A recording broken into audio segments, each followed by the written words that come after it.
കൂട്ടുകാരെ, എല്ലാവർക്കും നിജൂസ് വേൾഡിൻ്റെ പുതിയൊരു വീഡിയോയിലേക്ക് സ്വാഗതം.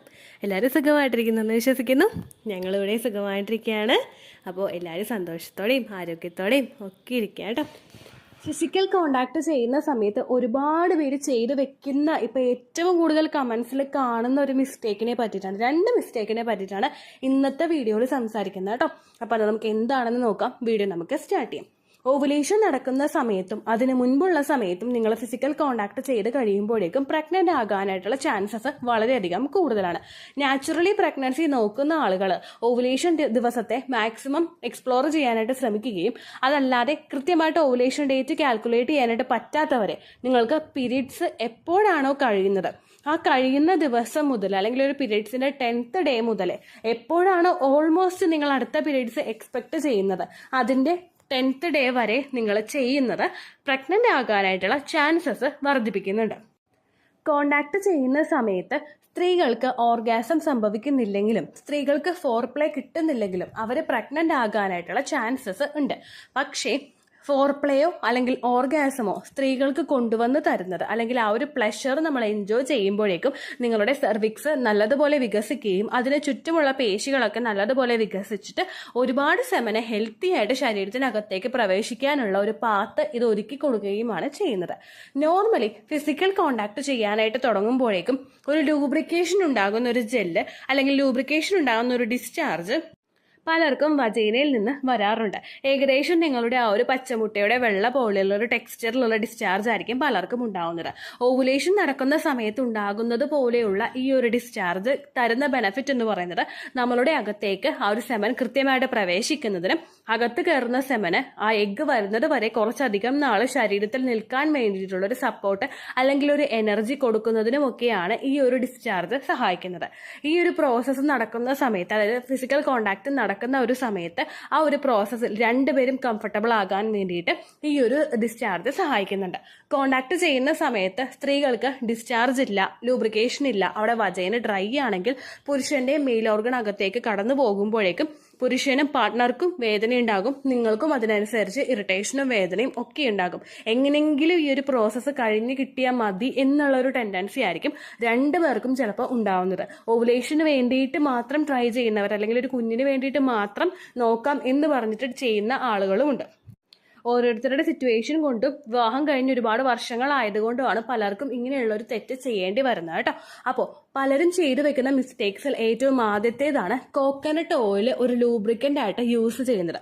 കോക്കനട്ട് ഓയിലിനെ ഒരിക്കലും നിങ്ങൾ പ്രഗ്നൻസി ട്രൈ ചെയ്യുന്നുണ്ടെങ്കിൽ ഒരു ലൂബ്രിക്കൻ്റ് ആയിട്ട് യൂസ് ചെയ്യാനായിട്ട് പാടില്ല. കോക്കനട്ട് ഓയിൽ നിങ്ങൾ കയ്യിലെടുത്ത് കഴിഞ്ഞാൽ അതിന് വഴുവഴുപ്പുണ്ടാകും. ഇത് കോണ്ടാക്ട് ചെയ്യുന്ന സമയത്ത് ആ ഒരു ഏരിയ ഡ്രൈ ആണെങ്കിൽ ഇത് നിങ്ങൾ ആ ഒരു ഭാഗത്തോ അല്ലെങ്കിൽ ഇപ്പോൾ പുരുഷന്റെ മെയിൽ ഓർഗനിലോ അപ്ലൈ ചെയ്ത് കൊടുക്കുകയാണെങ്കിൽ സ്മൂത്ത് ആയിട്ട് അകത്തേക്ക് എൻ്റർ ചെയ്ത് പോകുന്നതിന് വേണ്ടിയിട്ട് ഇത് സഹായിക്കുന്നുണ്ട്. അത് വാസ്തവമാണ്. നിങ്ങൾക്ക് ആ ഒരു പ്രോസസ്സ് 2 പേർക്കും എൻജോയബിൾ ആയിട്ട് തന്നെ മാറുകയും ചെയ്യും. പക്ഷേ നോർമലി നിങ്ങൾ പ്രഗ്നൻസി നോക്കാത്തവരാണെങ്കിൽ നിങ്ങൾക്ക് അത് ചെയ്യുന്നത് കൊണ്ട് ഒരു പ്രശ്നവുമില്ല. നിങ്ങൾക്ക് 100% നാച്ചുറൽ ആണ്. നിങ്ങൾക്ക് വേറെ സൈഡ് എഫക്ട്സ് ഒന്നും തന്നെ ഉണ്ടാവില്ല. അതുപോലെ പ്രോസസ്സ് മാക്സിമം നിങ്ങൾക്ക് എൻജോയ് ചെയ്യാനായിട്ടും സാധിക്കുന്നു. പക്ഷേ നിങ്ങൾ പ്രഗ്നൻസി നോക്കുന്ന ഒരാളാണെങ്കിൽ ലൂബ്രിക്കൻ്റ് ആയിട്ട് കോക്കനട്ട് ഓയിൽ യൂസ് ചെയ്യാനായിട്ട് പാടില്ല. എന്താണെന്ന് വെച്ച് കഴിഞ്ഞാൽ ഈ ലൂബ്രിക്കൻ്റ് ആയിട്ട് യൂസ് ചെയ്യുന്ന കോക്കനട്ട് ഓയിൽ നിങ്ങളുടെ ഹസ്ബൻഡിന്റെ സ്പേമിന്റെ മോട്ടിലിറ്റിയെ അഫക്റ്റ് ചെയ്യുന്നുണ്ട്. മോട്ടിലിറ്റി എന്ന് പറയുന്നത് സെമന്റെ എബിലിറ്റി ടു സ്വിം, ആ ഒരു എബിലിറ്റിയാണ് മോട്ടിലിറ്റി എന്ന് പറയുന്ന കാര്യം കൊണ്ട് റെപ്രസെന്റ് ചെയ്യുന്നത്. നമ്മുടെ ആ വജൈനയിൽ ഇജാക്കുലേഷൻ സംഭവിച്ചു കഴിയുമ്പോഴേക്കും ഇതിനകത്തേക്ക് സ്വിം ചെയ്ത് പോകണം, നീങ്ങി ഇതങ്ങോട്ട് പോകണം, അകത്തേക്ക് എത്തണം. അതിനെയാണ് ഈ മോട്ടിലിറ്റി എന്നുള്ളൊരു ടേം കൊണ്ട് ഉദ്ദേശിക്കുന്നത്. പക്ഷേ നിങ്ങൾ കോക്കനട്ട് ഓയിൽ അവിടെ ലൂബ്രിക്കൻ്റ് ആയിട്ട് യൂസ് ചെയ്യുകയാണെങ്കിൽ ഇതിന്റെ മൂവ്മെന്റിനെ, സെമന്റെ മൂവ്മെന്റിനെ, അതിന്റെ മോട്ടിലിറ്റിയെ അഫക്റ്റ് ചെയ്യാനായിട്ട് ഇതിന് കോക്കനട്ട് ഓയിലിന് കാരണമാകുന്നു. അങ്ങനെ വന്നു കഴിഞ്ഞാൽ സെമനെ മൂവ് ചെയ്യാനായിട്ട് പറ്റാതെ വരിക, എഗ്ഗിന് വെയിറ്റ് ചെയ്യാനായിട്ട് അത്രയും ദിവസം വരെ ശരീരത്തിൽ നിൽക്കാനായിട്ടുള്ള ഒരു എനർജിയും ഈ സെമന് കിട്ടാതെ വരികയും സെമൻ നശിച്ചു പോകുന്നതിനും ഇത് കാരണമാവുന്നുണ്ട് കേട്ടോ. അപ്പോൾ കോക്കനട്ട് ഓയിൽ ഒരിക്കലും നിങ്ങൾ ലൂബ്രിക്കൻ്റ് ആയിട്ട് യൂസ് ചെയ്യാനായിട്ട് പാടില്ല. രണ്ടാമതായിട്ട് ചെയ്യുന്ന തെറ്റ്, ഇതുപോലെ കോക്കനട്ട് ഓയിൽ യൂസ് ചെയ്യുന്നവർ ചെയ്യുന്ന ഒരു മിസ്റ്റേക്കാണ് നമ്മൾ സലൈവ യൂസ് ചെയ്യുന്നത്. നമ്മുടെ ഉമിനീര്, പുരുഷന്റെ ഉമിനീരോ സ്ത്രീയുടെ ഉമിനീരോ നമ്മുടെ സലൈവ പ്രഗ്നൻസി നോക്കുന്ന സമയത്ത് കോണ്ടാക്ട് ചെയ്യുമ്പോഴേക്കും അപ്ലൈ ചെയ്ത് കൊടുക്കുന്നത്. ഒരിക്കലും നിങ്ങൾ അങ്ങനെയും ചെയ്യാനായിട്ട് പാടില്ല. കാരണം ഈ സലൈവയ്ക്കും അതുപോലെ തന്നെ കോക്കനട്ട് ഓയിലും ഈ ഒരു മൂവ്മെന്റിനെ അഫക്റ്റ് ചെയ്യാനായിട്ടുള്ള ഒരു കപ്പാസിറ്റി ഉണ്ട്. അതുകൊണ്ട് ഈ രണ്ട് കാര്യങ്ങളും കോണ്ടാക്ട് ചെയ്യുന്ന സമയത്ത് 100% നിങ്ങൾ ചെയ്യാനായിട്ട് പാടില്ല. പ്രഗ്നൻസി നോക്കാത്തവരാണെങ്കിൽ നിങ്ങൾ ചെയ്യാം, യാതൊരു പ്രശ്നവുമില്ല. പ്രഗ്നൻസി നോക്കുന്നവർ ചെയ്യാനായിട്ട് പാടില്ല. അങ്ങനെ വരുമ്പോഴേക്കും എങ്ങനെ നിങ്ങൾക്ക് ലൂബ്രിക്കേഷൻ ഉണ്ടാക്കാമെന്ന് നോക്കിക്കഴിഞ്ഞാൽ നാച്ചുറലി നിങ്ങൾ സെർവിക്കൽ മ്യൂക്കസ് ഇൻക്രീസ് ചെയ്യാനായിട്ട് നോക്കുക. അതുപോലെ തന്നെ മാക്സിമം ഫോർപ്ലേ ചെയ്തിട്ട് പ്രോസസ്സ് തുടങ്ങാനായിട്ട് നോക്കുക. അങ്ങനെ വരുമ്പോഴേക്കും സ്ത്രീക്കും പുരുഷനും ഒരുപോലെ തന്നെ ഫോർപ്ലേ ഉണ്ടായി കഴിഞ്ഞാൽ സ്ത്രീയുടെ പല ശരീരഭാഗങ്ങളിലും സ്റ്റിമുലേറ്റ് ആയി കഴിയുമ്പോൾ ഒരു പ്രോസസ്സ് അവിടെ എൻജോയബിൾ ആകും. അങ്ങനെ വന്നു കഴിഞ്ഞാൽ ഓട്ടോമാറ്റിക്കലി എഗ് വൈറ്റ് ടെക്സ്ചറിലുള്ള ഡിസ്ചാർജ് സ്ത്രീ ശരീരത്തിൽ നിന്നും പുറപ്പെടുവിക്കപ്പെടും. സെർവിക്കൽ മ്യൂക്കസ് ഇൻക്രീസ് ചെയ്യാനായിട്ട് നിങ്ങൾ ധാരാളം വെള്ളം കുടിക്കുകയോ വാട്ടറി കണ്ടന്റ് അടങ്ങിയിട്ടുള്ള ഭക്ഷണങ്ങൾ കൂടുതലായിട്ട് കഴിക്കുകയോ ചെയ്യുക. അതുപോലെ തന്നെ ഗ്രാമ്പൂ വെള്ളം കുടിക്കുന്നതും സെർവിക്കൽ മ്യൂക്കസ് ഇൻക്രീസ് ചെയ്യാനായിട്ട് സഹായിക്കും. ക്യാരറ്റ് കഴിക്കുന്നതും ഒക്കെ, ശതാവരി കഴിക്കുന്നത്, അതുപോലെ സ്വീറ്റ് പൊട്ടാറ്റോ കഴിക്കുന്നത്, ഇതെല്ലാം നിങ്ങളുടെ സെർവിക്കൽ മ്യൂക്കസിന്റെ പ്രൊഡക്ഷൻ വർദ്ധിപ്പിക്കാൻ വേണ്ടിയിട്ട് സഹായിക്കും. എന്നാൽ ഇതൊന്നും ചെയ്തിട്ട് നിങ്ങൾ ആ ഒരു സെർവിക്കൽ മ്യൂക്കസ് നിങ്ങൾക്ക് വരുന്നില്ലെങ്കിൽ കോൺസിവൽ എന്ന് പറയുന്ന ഒരു മെഡിസിൻ ഉണ്ട്. ഒരിക്കലും ഡയറക്റ്റ് മെഡിക്കൽ ഷോപ്പിൽ നിന്ന് മേടിച്ച് കഴിക്കാൻ ഇത് പറ്റില്ല കേട്ടോ. ഡോക്ടറെ കണ്ടിട്ട് സെർവിക്കൽ മ്യൂക്കസ് കുറവാണ് എന്ന് പറഞ്ഞതിന് ശേഷമാണ് നിങ്ങൾ ഈ ഒരു മെഡിസിൻ എടുക്കേണ്ടത്.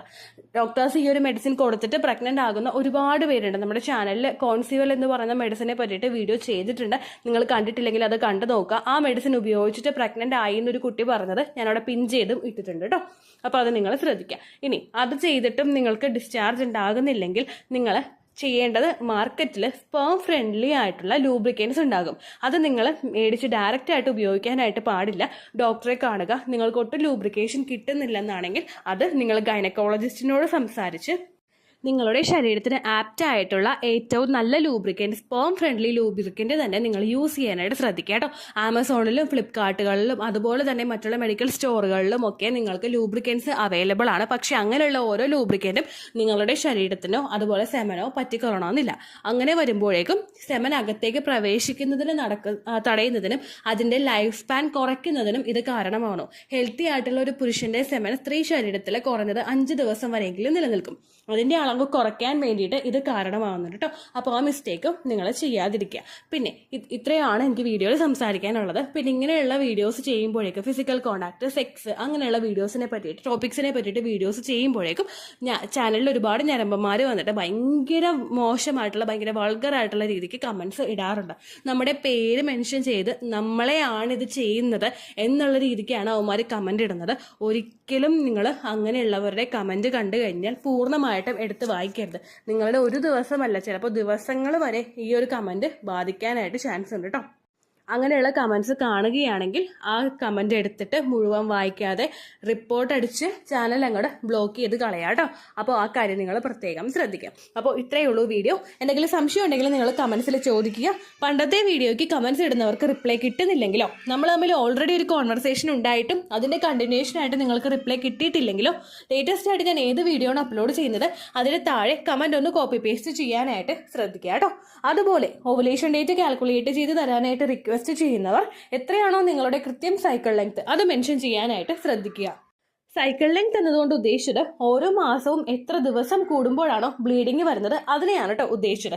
അതായത് ജനുവരിയിൽ നിങ്ങൾക്ക് ഒരു 1-ാം തീയതിയാണ് ബ്ലീഡിങ് വന്നതെങ്കിൽ, ഫെബ്രുവരിയിൽ നിങ്ങൾക്ക് 2-ാം തീയതിയാണ് ബ്ലീഡിങ് വരുന്നതെങ്കിൽ, ജനുവരി 1-നെ ഡേ 1 ആയിട്ടെടുത്ത് ഫെബ്രുവരി 2 വരെ എത്ര ദിവസമുണ്ടോ അത് എണ്ണി പറയുന്നതാണ് സൈക്കിൾ ലെങ്ത് എന്നതുകൊണ്ട് ഉദ്ദേശിച്ചത് കേട്ടോ. ബ്ലീഡിങ് നടന്ന ദിവസം നിങ്ങൾ എടുത്താൽ മതിയാകും. സ്പോട്ടിങ് നടന്ന ദിവസം, അതായത് ചെറുതായിട്ടുള്ള ബ്രൗൺ ഡിസ്ചാർജോ ബ്രൗൺ കളറുള്ള സ്പോട്ടിങ്ങോ വന്ന ദിവസം നിങ്ങൾ എടുക്കേണ്ട ആവശ്യം ഇല്ല കേട്ടോ. അപ്പോൾ ഇതുപോലെ തന്നെ നിങ്ങൾ ശ്രദ്ധിക്കുക. സൈക്കിൾ ലെങ്ത് ചോദിക്കുന്ന സമയത്ത് എന്നാണോ ഡേറ്റ് അത് നിങ്ങൾ മെൻഷൻ ചെയ്യാതിരിക്കുക. അതായത് ചില ആളുകൾ ജനുവരി 16, ഫെബ്രുവരി 14 അങ്ങനെ പറയും. അങ്ങനെ പറഞ്ഞുകൊണ്ട് കാര്യമില്ല കേട്ടോ. അപ്പോൾ ഇത്രയേ ഉള്ളൂ വീഡിയോ. അടുത്തൊരു യൂസ്ഫുൾ വീഡിയോ ആയിട്ട് നമുക്ക് വീണ്ടും കാണാം. ബൈ.